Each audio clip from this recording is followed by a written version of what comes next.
The Independence Workshop flyer in the lobby trembles as someone in a headset taps the intercom. Tonight's session is postponed. Please go home. I'm already on the mat. Ticket pinched between thumb and the splintered wood of the door frame. Breath fogging the glass. The room beyond is dim. Chairs stacked like waiting bodies. A janitor sighs, pushing his mop bucket past me, and the little digital clock over the desk clicks another minute closer to nothing. The lobby hums with the same low mechanical drone it always does. HVAC sighing, vending machine blinking its soft green eyes, sneakers squeaking as someone tugs a bag behind them. I press my palm flat against the cool glass, watching the janitor wring the mop with unhurried strokes. He nods at me. Nothing more than shared routine, and the bucket wheels into the alcove with a small clack. Inside, the meditation mats are stacked in neat pyramids, braided ropes coiled like sleeping snakes. Metal chairs are still, shadows pooling between their legs. A resident from across the street steps into the doorway, already in loose gray sweats, pressing her palms to the glass as she bounces on her heels, readying herself for the breath work she comes for twice a week. The receptionist's monitor glows with the schedule grid, each block filled with names who follow these rooms like a calendar of small, vital appointments. I breathe in the musty mix of chalk dust and floor cleaner, letting the steadiness settle into my ribs. Each movement, mop, nod, inhale, keeps the space as it always is, where we practice leaving dependence behind by showing up to the same mundane, grounding routines. The microwave's countdown blinks 0312, while Jess slides mail into the cardboard box labeled "Left Behind." Stamps rattle. She keeps sliding them down out of sight as Mir kneels beside the couch, unzipping the duffel that still smells like sweat and unspoken apologies. Sam leans on the doorframe, watching the hallway for the fourth time in 3 minutes. "You keep checking like we're waiting for it to change," Mir says, tapping a folded sweatshirt into the duffel. "The walls don't become safe if you pretend they're not watching." Sam laughs, a shiver in the sound. "I'm not pretending. I'm just—" He stops, then lifts the ceramic vase from the coffee table, setting it beside the box of plates. "I'm making sure we leave nothing that could tether us back," he finishes, softer. Jess runs her thumb over the edge of a photograph with someone whose face she now refuses to name. "This isn't what kept me stable," she says, her voice breaking. Her fingers dig into the frame until it cracks. "The only thing keeping me stable was pretending I could fix whatever was wrong inside them. I let every argument erase a part of me because I believed my worth was measured by how long I stayed." The shards clatter against the hardwood. Mir looks up, brows knit. "That's why staying sold us fear as safety," she says, pulling a box of old journals closer. "We told ourselves we needed them to function, like our lives were lines of code that only worked when every fear was debugged by that person. But none of that code belongs to us." She reaches into the journal, flips to a page stained with midnight ink, and tears it out. Jess pauses, then goes back to the box. "I don't want to lose the parts that aren't theirs anymore," she whispers, folding a shirt carefully. "I need to learn how to breathe without waiting for their approval." There's a knock, sharp and quick, and Sam straightens so fast the keys tumble off the counter. The knock comes again, harder. His jaw tightens. "It's just persistence," he says, sliding the keys into his pocket without looking. "Don't open it," Mir says, stepping toward the door, pressing her palm against the wood. "We're not explaining this time." Jess's fingers tremble, but she stands. "We're leaving," she says, the words like a vow. "We're not waiting for another apology to prove it." The knock stops. Silence seeps back in, thick enough to taste. The three of them exhale as one, a small release almost like laughter. Jess drops the last photo into the box and slides on the lid. She sets it on the duffel. Every step out the door proves staying doesn't keep us safe, she says, voice raw with relief. We see maybe a quarter of the truth, but that quarter is enough to choose ourselves. Mir zips the duffel closed, the zipper rattling like a heartbeat. We leave now, she says, tossing it toward Sam. And we keep each other from pulling back. Sam catches it, hefting the weight of their decisions. No more pretending chaos is love, he says. We made it this far just by looking out the window. Imagine what happens when we walk through that door. Jess nods once, eyes wet but steady. She grabs the duffel, the box, and the small stack of clothes, turning toward the entrance with Mir and Sam close behind. The threshold feels taller than it did that morning, but they step over it together. The front door closes with a decisive click. Outside, the hallway buzzes with elevator noise and distant conversations that cannot undo the truth already spoken. Jess crouches in the alley behind the community center, stuffing the last duffel into Mir's car trunk, while Sam leans against the brick, scrolling through the landlord's email. The rental listing promised move-in ready, but requirements are already a knot. First month, last month, and a security deposit that costs more than their pooled cash. Jess lifts her head when Mir blinks twice and tells Sam, "The appointment starts in 10. We can't waste the window."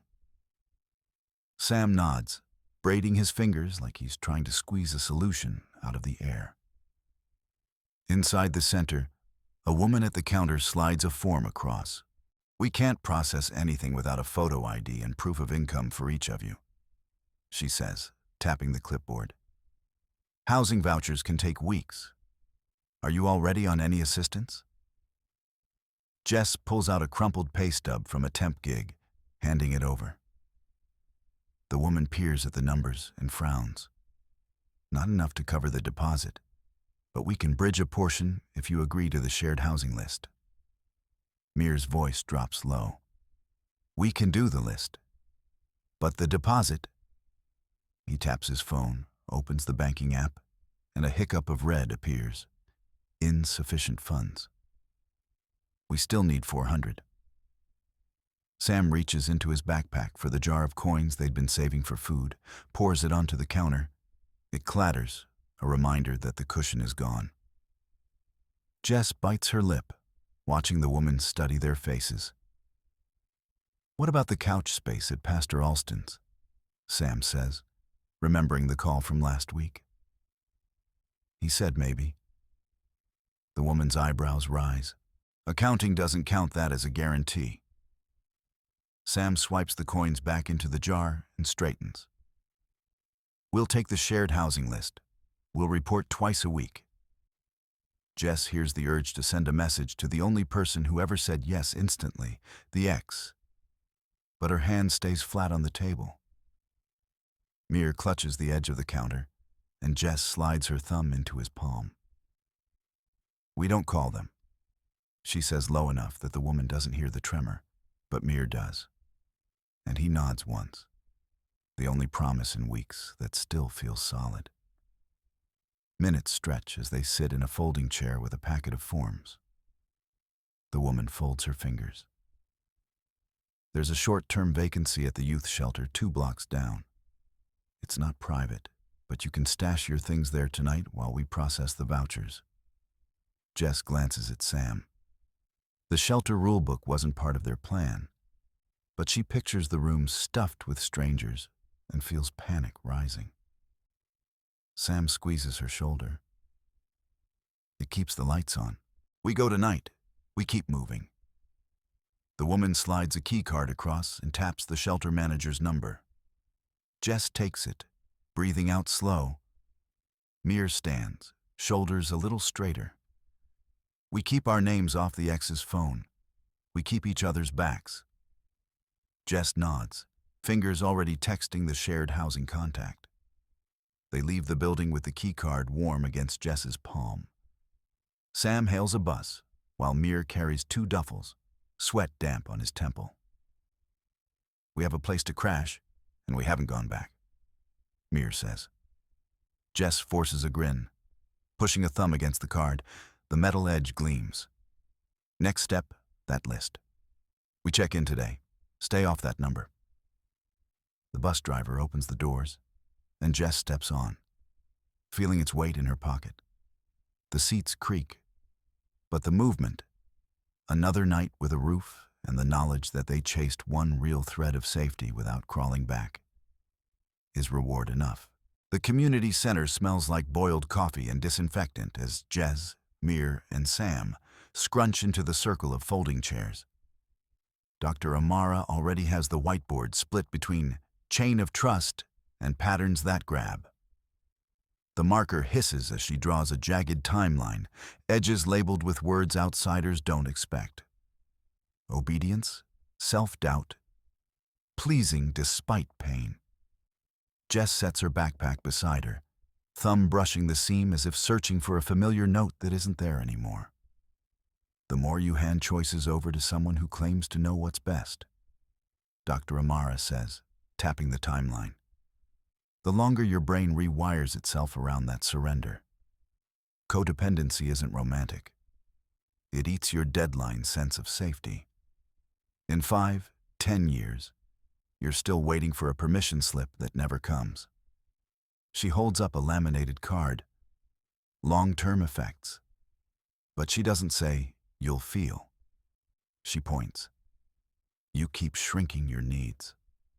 You lose the muscle to trust your own call before someone else validates it. Jess grabs a neon sticky and presses it onto the board under patterns that grab. Her hand shakes once, then steadies. "Number 1, she says, voice low but clear. I believed my worth came from being the only thing keeping a storm away." She sticks it, writing with the marker tip to the paper's edge.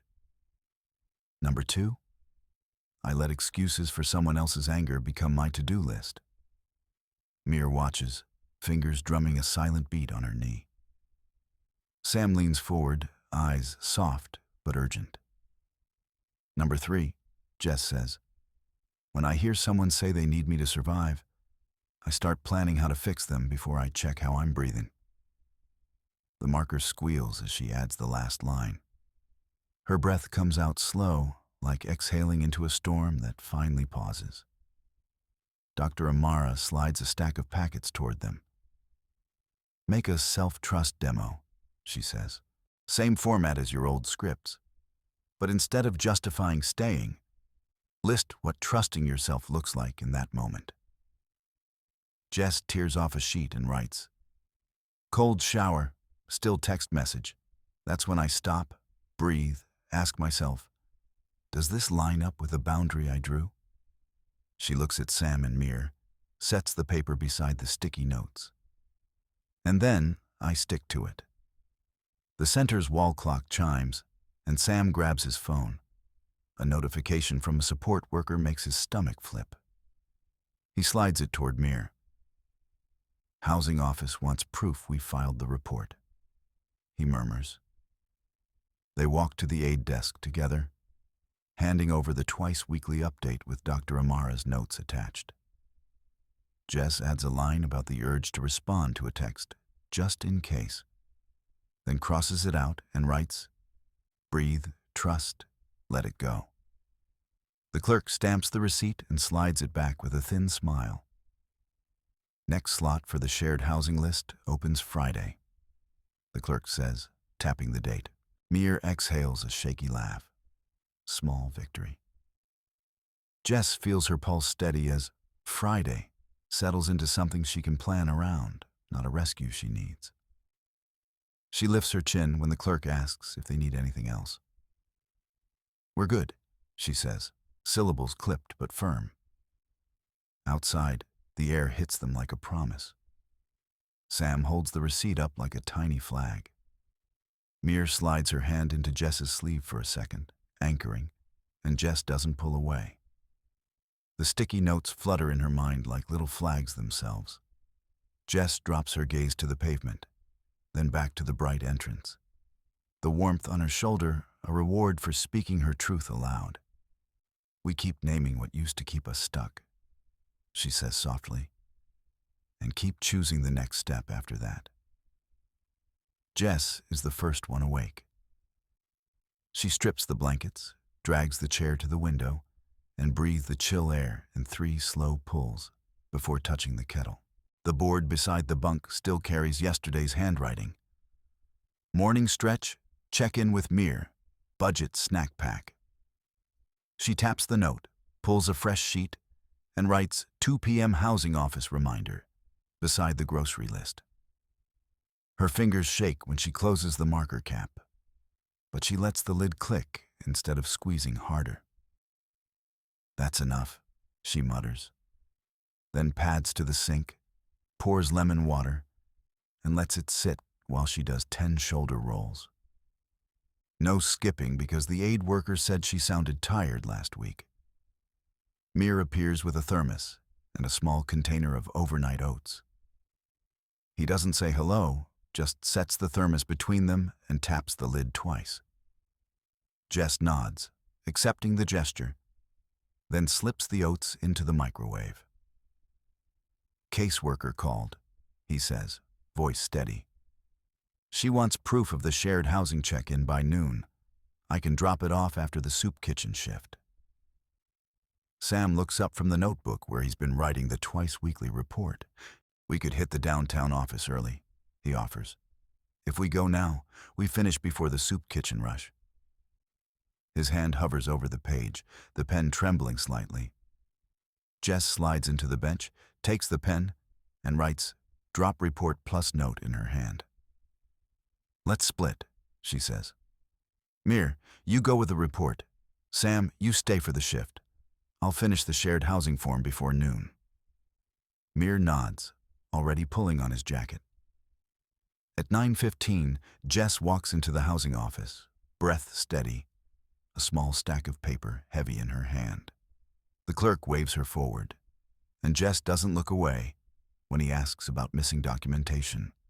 She explains with clipped sentences where the seller's receipt went, and how she kept the shelter log under her coat. He thumbs through the pile and hands back the confirmation slip. "You're on the list for Tuesday," he says.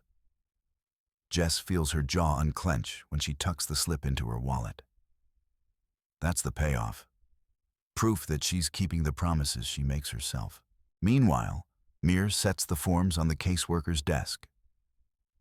"We got the report," he tells her, and when she starts to ask about a potential sponsor from his old circle, he cuts her off.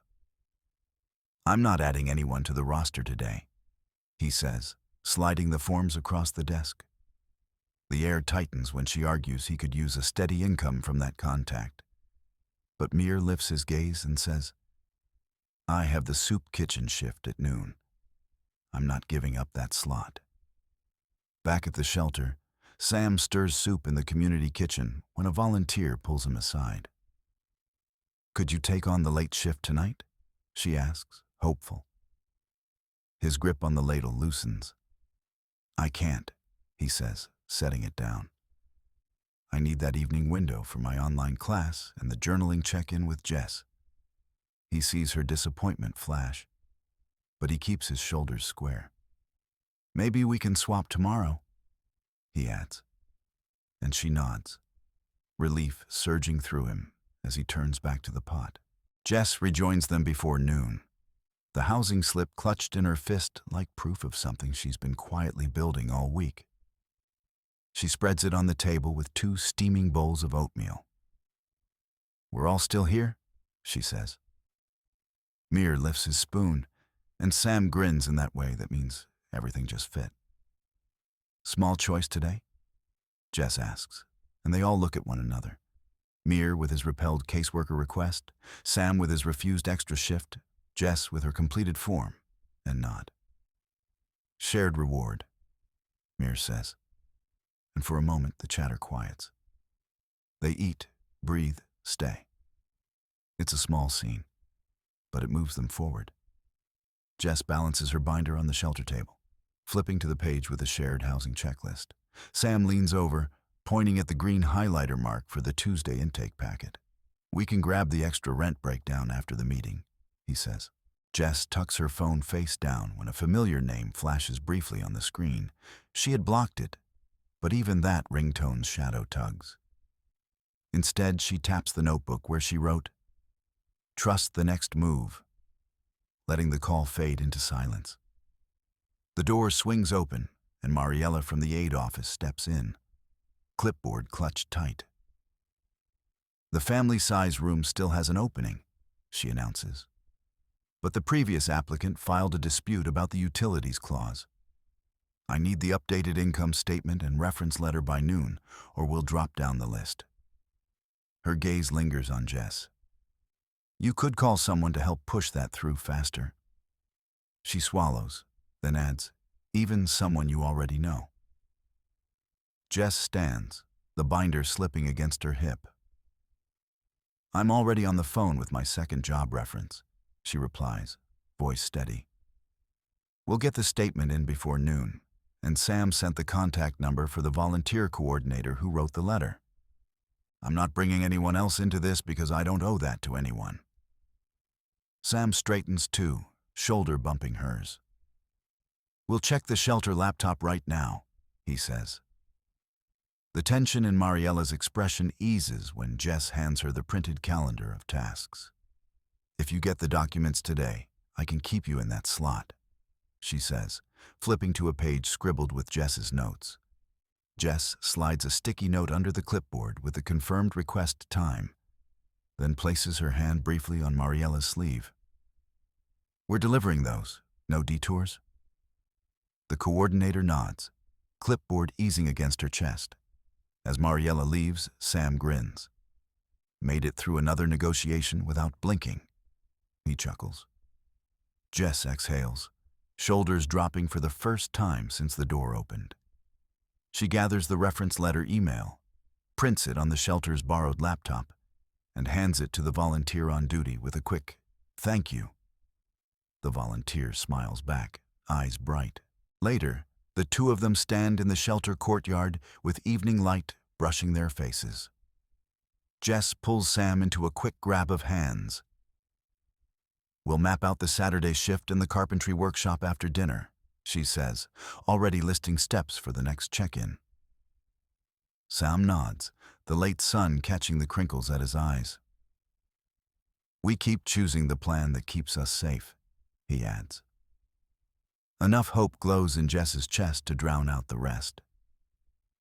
The binder stays closed for now, the deadline met, and the shared housing spot still within reach.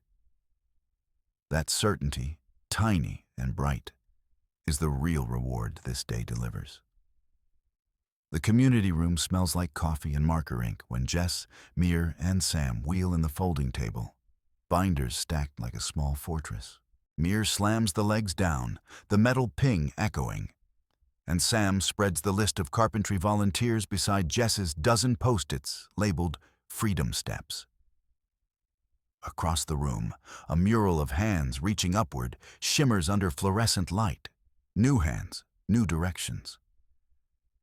"Tuesday's confirmation is in," Jess says, sliding the envelope across the table. "We can add the youth housing coordinator to the workshop invite." Her voice is calm, but her fingers tap the envelope twice, a heartbeat she can't hide. Mir nods and begins handing out pamphlets to chairs already arranged. "We promise to meet these new faces with the same steadiness we gave ourselves," he murmurs, eyes on the door as someone else arrives. Tara, the girl from the temp program with the nervous laugh. Tara drops into a chair, rubbing her wrists. "I tried calling Daniel's friend for the ride to the shelter," she blurts, eyes flicking to Sam. "He said he might send cash if I really needed it. But my neighbors bring dinners, and my kid laughs in the hallway for the first time. It's not done, but it keeps going." The circle pulses with new admissions, each story adding another step. Apartment inspections passed, job interviews lined up, volunteer shifts covered. Jess hears her own truth echoed and feels her mouth curve before she realizes it.